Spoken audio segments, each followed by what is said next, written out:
Salut. Nous nous retrouvons de la programme de podcast Kamar LBI avec moi Abe Syahrul. Salah lafal. Nama sendiri salah lafal. Avec moi Abe Syahrul. Dan keren ya saya ya. Produser ya. Produser ketawa. Bisa ngomong bahasa Perancis tapi susah banget bahasa Perancis itu ya. Di sini kita bertemu lagi, sekali lagi bertemu di program atau siniar Kamar LBI bersama saya Abe Syahrul. Dan di program ini, di siniar ini kita berbicara bukan hanya tentang bahasa tetapi juga budaya. Tentunya di kamar ini saya nggak sendirian, selain ada produsernya juga ada ahli yang akan kita ajak ngobrol tentang bahasa dan budaya. Saya mau tanya tadi, lafal saya udah bener belum sih? Masih bisa dilatih. Masih bisa dilatih. Masih bisa dilatih lagi. Dan kosakatanya benar nggak tuh tadi saya menggunakan tadi itu? Ya, untuk perkenalan ya. Untuk perkenalan. Dasarnya itu ya. Apalagi saya bingung kalau bahasa Perancis itu ada bonjour, ada Bonjour. salut. Ada salut, ya. Bedanya? Bedanya adalah bonjour itu general. Jadi untuk kepada siapa aja bisa. Tapi kalau salut biasanya sangat akrab, anak muda. Oh, boleh dong kalau ke sahabat LBI pakai salut. Oh, boleh dong. Ya. Salut sahabat LBI. Les amis de LBI. Bisa.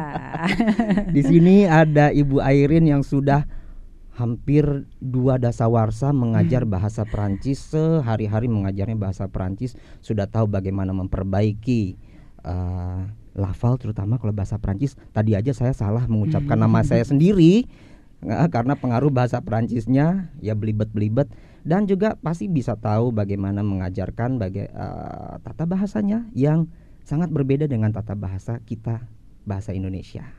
Ya Bu ya. Ya. Jadi sering ada, kalau yang saya rasakan tadi ya, yang dirasakan itu bahasa Perancis itu susah banget. Itu perasaan saya aja, sebuah mitos atau memang faktanya begitu? Ini sebetulnya kalau bagi orang penutur bahasa Indonesia, yang sulit itu terutama mendengarkan dan mengucapkan. Jadi pronunciation dan mengucapkan dan pemahaman mendengar, komprehension oral. Nah, itu susah karena banyak sekali huruf-huruf. Sebetulnya mereka dengan kita sama ya, huruf Latin A sampai Z, tapi pengucapannya berbeda. Kemudian juga ada bunyi nazalnya. Kemudian mereka suka tulisannya panjang banget, bisa sampai 10 huruf, taunya bunyinya cuma 2 silabel. Oh gitu. Jadi sangat boros gitu. Jadi kita tidak terbiasa dengan tulisan itu sebenarnya. Tapi sebetulnya itu juga lucunya, kesulitan itu, tantangan itu di sisi lain juga adalah daya tarik. Daya tariknya bagi maksudnya? Para calon pembelajar bahasa Prancis gitu. Jadi terkesan ini beda nih bahasanya gitu. Yang pertama daya tariknya itu beda bahasanya. Beda bahasanya. Terus dia punya kesan ya, ini hanya kesan, saya tidak sepenuhnya setuju. Kesannya tuh kayaknya estetis, indah, romantis, itu sering banget dibicarakan soal. Saya rasa bukan orang Indonesia saja yang berpikir begitu ya. Ya kayaknya gitu. Orang Inggris juga pikir gitu. Dan bahkan kalau saya lihat juga nih orang Korea akhir-akhir nih kalau kita pergi ke Paris, itu isi kereta banyak orang Korea dan mereka udah berpakaian seperti orang Paris gitu. Bahkan bakery tous les jours itu juga dari Korea, bukan dari Perancis. Atau Paris Baguette itu juga bukan dari Perancis. Bukan dari Perancis. Rasanya beda itu ya. Jadi sepertinya ada aspek-aspek dalam kehidupan itu yang membuat Perancis tuh ditinggikan gitu. Menurut saya itu agak paradoksal ya, mengerikan nih, susah nih bahasa Perancis, susah nyebutnya aja salah melulu. Tapi itu justru yang menjadi daya tarik orang untuk belajar juga gitu. Dan buktinya memang ada ratusan juta orang kalau nggak salah ya. Ini betul. Sebagai penutur itu hampir mungkin kalau tidak salah penutur aslinya saja sudah 300 jutaan orang selainnya di Perancis, di negara-negara lain. Betul. Dan ini membuat orang sebenarnya kalau belajar bahasa Perancis itu bisa diterima di banyak sekali di hampir semua benua. Di Amerika, di Kanada ada kan, di Oseania ada, di Asia tentu saja ada, kemudian di Afrika banyak sekali, dan tentu saja Eropa gitu. Dan ini bisa membuka kesempatan kita untuk diterima dimanapun, dan bahkan bisa membuka kesempatan kita untuk pergi kemanapun. Betul. Mencari rezeki.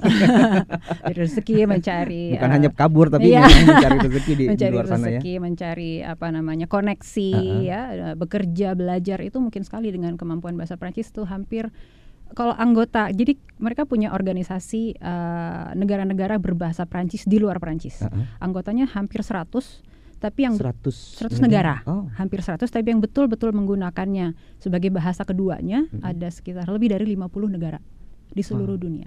Jadi itu sangat-sangat membuka pintu yang sangat lebar buat kita yang mau pergi kemana-mana di dunia ini dengan berbekal bahasa Prancis. Selain bahasa Inggris tentu saja, tapi bahasa Prancis juga sangat-sangat penting ya. Terus juga di dunia diplomasi juga kan sangat-sangat diakui gitu. Kalau orang melihat pertama kali belajar bahasa Prancis itu karena estetik, tapi sebenarnya juga ada manfaatnya juga. Ada nilai lebihnya. Ada nilai lebihnya ketika kita berbahasa Prancis, walaupun sudah di mana-mana bisa berbahasa Inggris, sudah ada teknologi yang mengubah bahasa menerjemahkan bahasa ke bahasa Inggris secara otomatis. Tapi kalau kita berbicara langsung dalam bahasa Prancis ke orang-orang Prancis, itu nilai lebih ya. Mereka itu kan sangat resisten dan sangat membela bahasanya. Jadi kayaknya baru 10 tahun terakhir mereka akhirnya mau di daerah-daerah turistik menggunakan bahasa Inggris. Iya. Sebelumnya tuh ya kita bingung kalau nggak bisa ngomong bahasa Prancis terus ke Paris. Gimana nih? Itu yang saya dengar.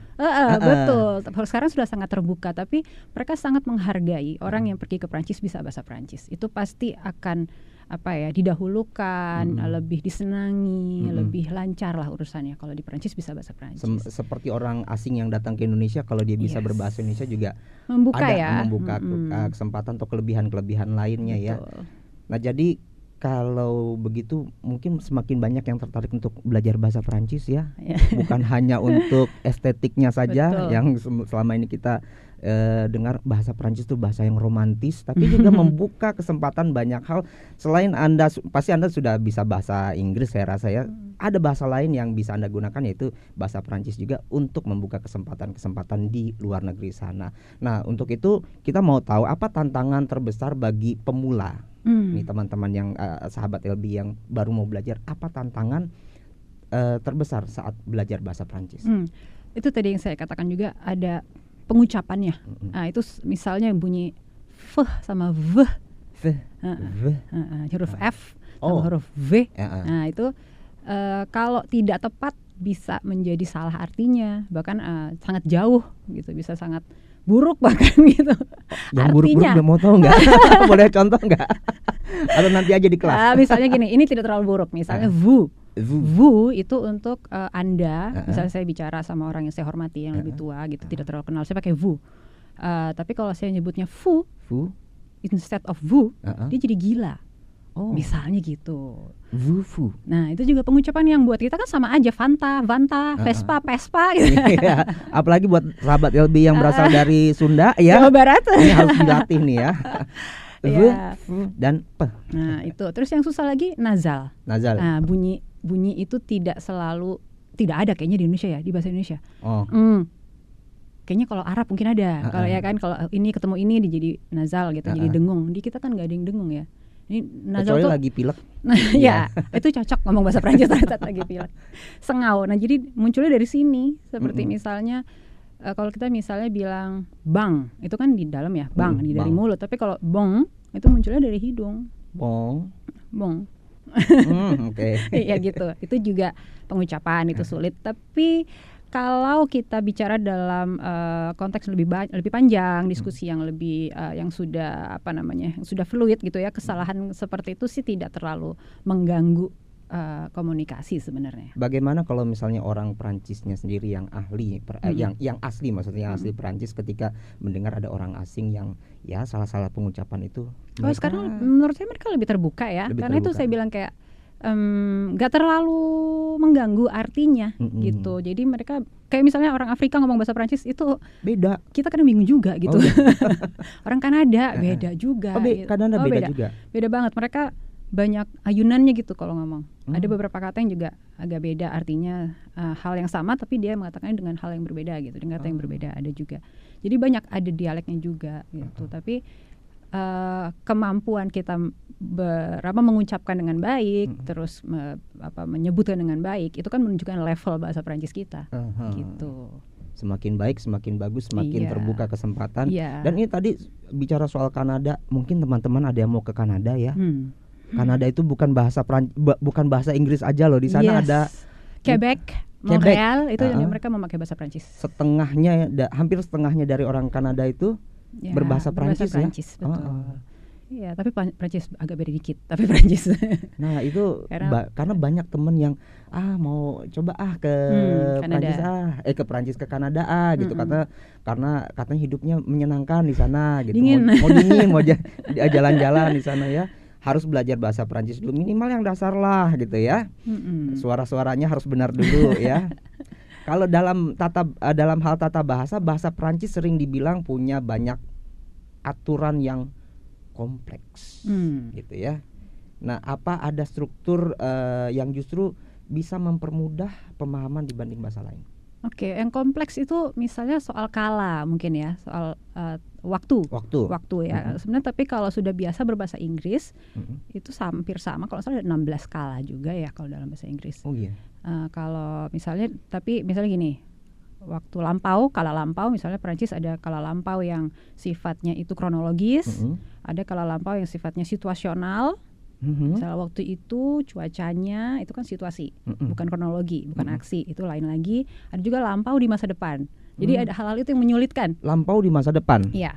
Misalnya kalau kalian sudah selesai ujiannya, tolong kumpulkan. Itu kan di masa depan.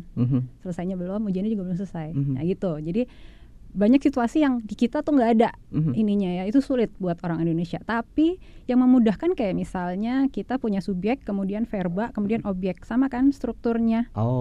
Saya makan apel misalnya gitu, je mange des pommes, hampir sama. Jadi ada juga familiaritas yang ada dalam bahasa Indonesia ya, nggak usah ngomong Inggris lah ya, Inggris lebih mirip lagi kalau menurut saya, yang bisa membantu. Terus misalnya juga dalam bahasa Inggris itu umumnya kata sifat diletakkan sebelum kata benda. Yang menerangkan kalau kita waktu SD belajar tuh ya. Itu di bahasa Prancis umumnya hanya sedikit sekali pengecualian yang meletakkan kata sifat sebelum kata benda. Oh gitu. Jadi misalnya gadis cantik, une fille belle gitu. Une fille belle. Ada atau une belle fille bisa juga, karena ada beberapa, hanya sedikit sekali kata sifat yang diletakkan sebelum kata benda. Ini contohnya baju putih yang ibu pakai. Oh iya, une chemise blanche. Une chemise blanche. Chemise-nya itu ini, blanche-nya itu warnanya. Jadi sifatnya di depan. Urutannya jadi seperti bahasa Inggris. Indonesia. Bukan. Bahasa Indonesia. Oh, baju putih. Oh gitu iya, ya. White shirt blanc. Kan? Kalau bahasa Inggris white shirt. White shirt. White-nya dulu baru shirt. Mudah loh ternyata. ada kesamaannya juga dengan bahasa Indonesianya juga ya. Iya. Iya, jadi memang ada yang sulit, ada yang banyak, ada 16 gitu ya, atau enggak ada konjugasi misalnya kata kerja yang sama, kalau ketemu saya jadi beda, kata kerja ketemu kamu jadi beda. Dalam bahasa Inggris itu kan kayak he, she, it, dia sama kata kerjanya, tapi kalau they, we, I dan you jadi beda misalnya gitu. Hanya itu perbedaannya. Tapi kalau bahasa Prancis untuk setiap saya, kamu, Anda, kami, mereka semuanya beda tuh. Itu sebuah kesulitan. Tapi kemudahannya adalah ya di Inggris juga begitu, ada sedikit familiaritas juga yang udah biasa ditemukan sebelumnya. Ngomong-ngomong soal kesulitan ini kan, tapi tetap banyak orang yang belajar dan berhasil juga gitu ya. Ibu pasti punya pengalaman puluhan tahun atau masih belasan tahun, puluhan tahun saya rasa. Tahun. Nah, sebagai dosen bahasa Prancis di universitas yang sangat terkenal di Indonesia ini ya, ibu pasti sudah sering melihat pola belajar mahasiswa. Biasanya bagaimana cara yang paling cepat ya? Bagian mana maksud saya yang paling cepat dikuasai oleh pelajar Indonesia? Bagian apa sih? Oke, biasanya umumnya kosakata. Lagi-lagi karena berasal dari bahasa Latin, mereka sering bertemu kata-kata yang sudah mereka ketahui dalam bahasa Inggris. Seperti misalnya identité, nationalité, filosofi, demokrasion, itu kan semua bahasa hampir sama lah. Hanya beda lafalnya dikit aja gitu. Beda lafal dikit aja, dan konteksnya juga sama, tidak kata yang sama digunakan dalam konteks yang berbeda, sama semuanya itu sama. Jadi mereka suka itu karena sudah familiar. Tapi di sisi lain mereka juga kadang-kadang yang paling gampang buat mereka adalah menggunakan kata-kata yang biasa digunakan sehari-hari, yang langsung bisa digunakan seperti bonjour, salut kayak Abe tadi. Mereka senang juga menggunakan kata-kata yang asing sebetulnya, tapi langsung bisa digunakan saat itu juga. Misalnya au revoir, merci, itu kan kata-kata setiap hari. Nah, jadi untuk kosakata itu antara mereka sudah familiar karena mirip dengan bahasa Inggris atau dengan bahasa Indonesia bahkan, tapi juga bahasa yang aneh tapi sering diketahui gitu. Jadi kosakata tuh menurut saya paling gampang sih untuk dikenal. Kemudian yang berkaitan dengan diri sendiri, nama saya, rumah saya, itu awal selalu kalau belajar bahasa kita mulai dengan bukan ilmu maksudnya keterampilan soal memperkenalkan diri sendiri kan. Nah itu yang awalnya harus itu dulu gitu. Ibu dulu kan sebelum belajar sudah dewasa ya? Iya, 18 tahun lulus SMA. Lulus SMA. Sebelumnya belum belajar? Belum sama sekali. Belum dengar karena waktu itu di Indonesia mungkin yang lebih terkenal bahasa Jerman kalau nggak salah. Iya betul, ya. Di SMA saya pilihan bahasa untuk kelas 2, kelas 3 itu hanya Jerman, tidak ada Perancis. Nah setelah masuk kuliah waktu itu kira-kira sudah mencapai mulai bisa ngomong cas-cis-cus dengan orang Perancis itu kira-kira berapa lama waktu itu? Aduh. Sesungguhnya saya struggling banget waktu kuliah. Sangat-sangat struggling. Karena saya tuh sebetulnya masuk sastra Perancis karena pilihan sejarah dan kebudayaannya. Nah, tapi kan kita nggak bisa belajar sejarah dan kebudayaan sebuah bangsa tanpa belajar bahasanya. Betul. Kan gitu. Jadi bahasa itu memang alat saya untuk mengenal sejarah dan kebudayaannya. Kalau dibilang cas-cis-cus, saya tidak cas-cis-cus keluar dari sini. Oh gitu. Jadi karena sifat bahasa itu kan komunikatif ya. Kalau nggak dipakai atau dipakai hanya untuk baca, kita nggak akan pernah bisa ngomong kan. Jadi kayak saya sampai sekarang juga belum berani bilang saya cas-cis-cus, tapi paling tidak saya lebih lancar, lebih percaya diri untuk memakai bahasa Perancis setelah saya pergi ke Perancis. Terpaksa lah dipakai kan. Jadi strugglingnya salah satunya ketika struggling itu pergi ke Perancis. Saya pernah ikut summer course misalnya, saya kursus. Terus harus ada tambahan karena kalau belajar bahasa hanya dengan mengandalkan kuliah gitu. Kadang-kadang saya suka mendengar masuk bahasa Perancis biar bisa bahasa Perancis. Kayak salah ya kayak kursus gitu. Perancis dong. Kursus aja mendingan daripada kalau cuma ngomong bahasanya aja gitu. Karena kalau tidak digunakan berkali-kali sehingga menjadi kebiasaan, itu nggak akan bisa juga. Saya rasa mau bahasa apapun ya, kalau misalnya kita belajar tapi nggak dicoba, betul ya nggak akan bisa. Jadi cara yang paling efektif itu tadi digunakan sesering mungkin, baik aktif maupun pasif ya. Kalau pasif kan itu misalnya kita nonton, kita dengar lagu, itu kan pasif ya, kita dengerin aja untuk memperkaya dan melatih pendengaran kan. Tapi kalau make misalnya dengan ngobrol dengan teman atau misalnya telepon atau di kelas atau siapapun lah, carilah klub atau grup yang sama-sama ingin belajar sehingga bisa kepake terus. Bisa nggak bertemu di Indonesia seperti itu? Ada kok ya? Klub bahasa Perancis di Indonesia banyak, di IFI juga ada, di luar itu juga ada.